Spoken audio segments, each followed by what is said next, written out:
How much does Santa pay to park his sleigh? Nothing, it's on the house. Today, I'm going to recap a 2017 action-adventure film called Beyond Skyline.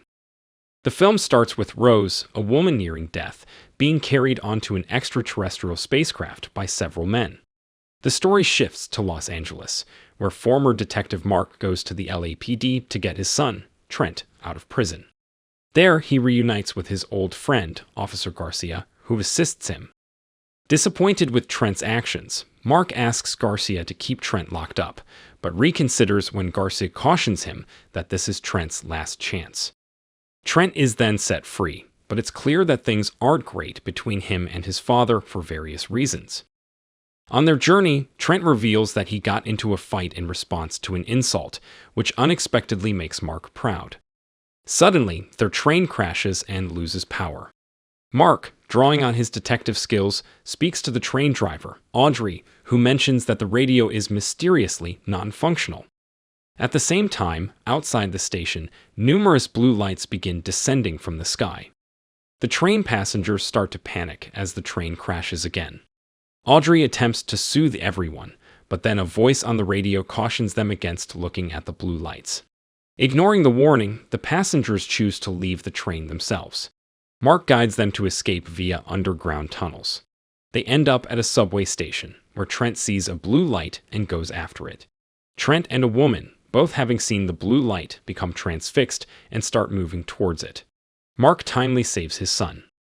Elsewhere, Garcia, puzzled to find everyone at the police station gone, except for his coworker Jones, arms himself with a shotgun and, with Jones, investigates outside. He's stunned to see people being drawn into an alien ship by the blue light.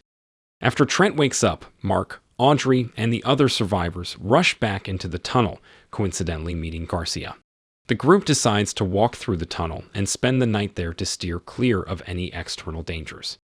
The following morning, Mark cautiously looks out of the tunnel and is alarmed to see several fighter jets heading towards the alien mothership. However, the aliens destroy all the jets. A missile strikes the mothership, causing a massive explosion that damages the tunnel. The situation worsens when the few remaining survivors, including a blind man named Sarge, encounter an alien. Mark grabs a shotgun and fiercely shoots at the alien.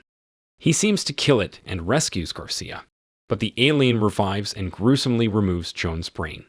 They realize the alien requires a brain to operate, and it attacks them once more.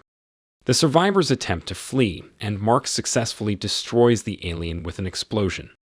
Meanwhile, the alien mothership repairs itself and starts moving again. As they try to leave the city, they face another alien. Garcia sacrifices himself to delay the alien, but is overpowered and captured. Mark, Audrey, Trent, and Sarge reach a port, only to be captured by a massive alien and taken aboard the mothership.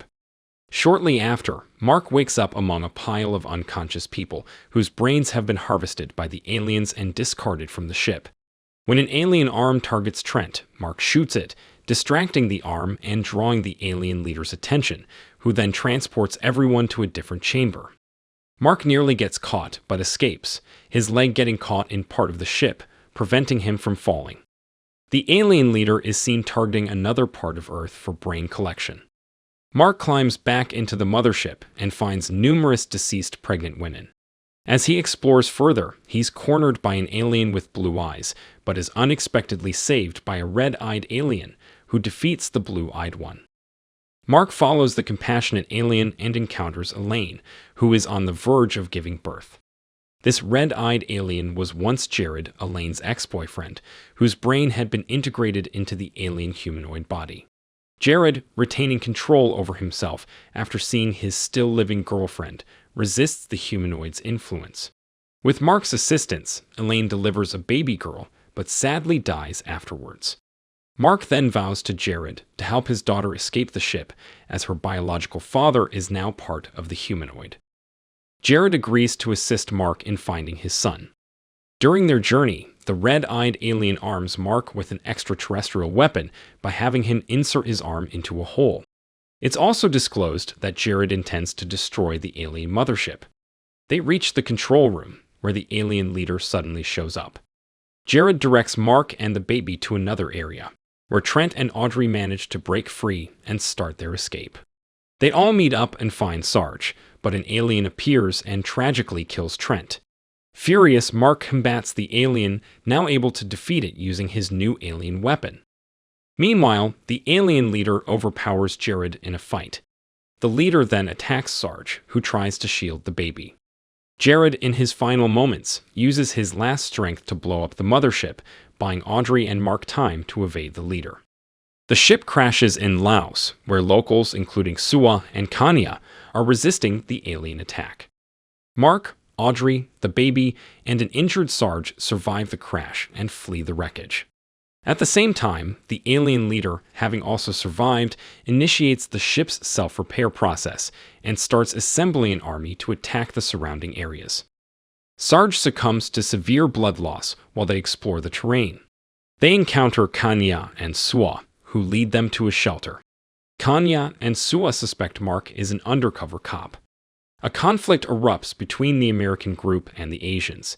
Suddenly, they notice local police officers, who have been actively combating the alien threat, patrolling the area, leading to a reconciliation.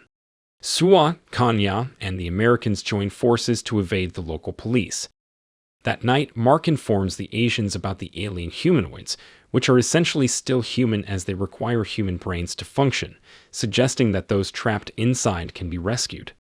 The following morning, Mark is startled to find a gun pointed at his head, but Suwa quickly subdues the assailant. Meanwhile, Audrey is shocked to see the little girl's rapid growth. Kanya and Suwa take their new companions to their secret base beneath Wat Shiva, a beautiful temple. It's revealed that the Asians make a living selling drugs, explaining their distrust of police. At the temple, Mark meets scientist Harper, who examines the girl and notes her unusual blood, indicating she might be part alien. Kanya confronts the girl, but Mark pacifies her, suggesting the girl could be crucial in liberating human minds from the alien humanoids and defeating the aliens. Harper then explains that the girl's rapid growth could be fatal, depleting her system. Mark offers his blood for a transfusion, as his arm was affected by the alien weapon.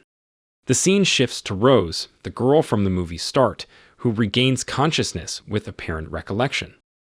Back at the Giving Temple, the transfusion is successful, and the girl appears much healthier. Harper studies a blue egg that Kanya had found earlier and uncovers a blue fluid inside it that can manipulate human minds. This fluid is found to be genetically compatible with human DNA, suggesting that aliens seeded humans on Earth for later harvesting.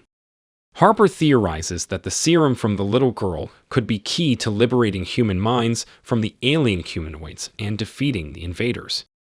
Anticipating the aliens' return, the humans fortify their defenses, with the women setting traps around the temple. An immense alien soon appears and pursues Kanya.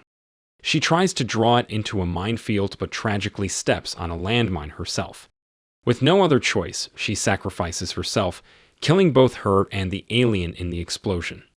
This act, however, reveals their location to the alien leader, who prepares for a full-scale attack. Harper completes the serum, and Mark takes a syringe, planning to inject it into the alien's weapon. When the alien forces attack the temple, they unknowingly walk into the humans' ambush. The resulting explosion takes out most of the aliens, but some breach their hideout. Suwa bravely duels an alien and succeeds in burning it. Meanwhile, Mark infiltrates the alien mothership as the others brace for the battle. Inside, Mark is attacked by an alien, which he shockingly realizes has Trent's brain. Shortly after, Mark injects the serum into a bullet, enabling alien Trent to recall his memories and regain consciousness. Back at the temple, the massive alien machine, controlled by the alien leader, starts destroying the temple. Harper dies trying to protect Audrey from an attacking alien. The alien leader spots the red bullet and destroys the launcher, preventing its use. Following this, the humans regroup and engage in combat with the aliens again, this time overpowering them and defeating the incoming aliens. Soon, the enormous alien leader approaches, but is unexpectedly attacked by alien Trent. During the ongoing fight, the little girl quietly approaches the launcher and miraculously repairs it. Alien Trent seizes the launcher and fires the red bullet, which eliminates the alien leader. The bullet releases a bright red light that frees the aliens from control, restoring their human awareness. After their monumental victory over the aliens, Audrey chooses to name the little girl Rose. It is revealed that the woman from the start of the movie is the grown-up Rose, who is now prepared to lead the fight against the entire alien species. If you enjoyed this video, don't be shy to hit the like button, and if you disliked it, hit the dislike button twice, just to be sure. It would be best if you watched the whole movie. Thank you very much for watching. Please subscribe for more videos like this.